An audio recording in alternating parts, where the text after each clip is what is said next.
Good evening, and welcome to Seattle Tonight. This evening, we're looking at the rising tensions around cruise tourism in Southeast Alaska. This past weekend, a dramatic event in Ketchikan highlighted the threats that cruise tourism poses.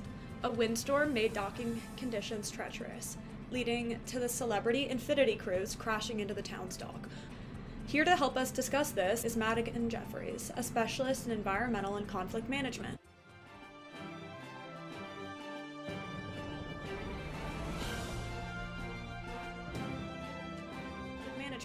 Welcome, Madigan. Thank you for having me. The recent crash in Ketchikan serves as a reminder of the challenges cruise tourism can bring to local communities. Yeah, well, first, tell me what happened in Ketchikan. Can you give us some context? Yeah, Ketchikan was under a severe windstorm over the weekend that created hazardous naval conditions. The Celebrity Infinity, a ship with more than 1,000 cabins, tried to dock only to smash into the port instead. This dock, however, is a hub not just for cruise tourists, but essential to local businesses, fishing boats, and the town's major road. Fortunately, there were no injuries, but the incident resulted in structural damage that disrupted both daily life and the town's economy. Yeah, well, it sounds like this made a bunch of noise in the community.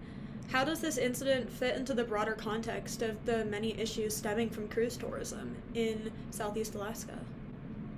It's a concrete example of the tension between the economic benefits of providing large-scale cruise tourism and the potential risks. On one hand, cruise lines provide hundreds of millions of dollars in revenue, actually $230 million a year, to Alaskan communities such as Ketchikan, but incidents like this also expose Alaska's vulnerable points such as strained infrastructure, environmental risk, and the susceptibility of relying on high-volume tourism. For instance, if the crash had led to an oil spill or further interfered with fishing operations, the consequences could have been dire. Yeah, it sounds like there were a lot of potential risks involved. On that topic, what are some of the larger concerns or risks that residents and environmental groups have expressed? Local and indigenous communities have raised concerns about overcrowding, cultural loss, and environmental degradation. Cruise ships are responsible for hazardous waste, engine noise, and water pollution that threaten marine life, such as orcas and salmon. The stress put on local infrastructure is also highlighted by this crash. Roads, docks, and emergency services are not always set up for large-scale operations or emergencies. Yeah, it really doesn't sound like this port is able to take on the popularity of Alaskan cruise ship tourism and the economy around that. In light of that, what solutions might be necessary to implement to avert accidents like this in the future? There are a couple of approaches, in my opinion. We have some short-term ones where stricter safety regulations for docking in poor weather conditions could potentially prevent future accidents. In terms of long-term remedies that are being discussed at international conferences right now, some of those might include capping the number of ships that are allowed to dock on a given day, as well as investing in upgrades to infrastructure that could benefit residents as well as tourists. Also, adopting more sustainable practices like advanced waste treatment systems and cleaner fuel technologies can help reduce the environmental footprint of cruise operations. Well, it sounds like there's some great solutions coming up in conversation.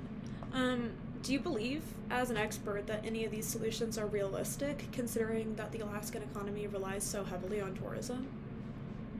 Yeah, I do, especially with collaboration from all the stakeholders. Recent agreements, such as the voluntary agreement to limit ship capacities in 2026, definitely take us in the right direction. Although local communities, environmental groups, and industry stakeholders need to all keep having these conversations with an eye towards mutual benefits rather than just one-sided benefits. The Ketchikan crash should be a wake-up call that we need to prioritize sustainable and safe tourism practices. Yeah, well, thank you so much again, Madigan, for shedding light on this complex issue with us tonight. It does sound like this crash needs to be a wake-up call to reform some of the practices in the cruise industry.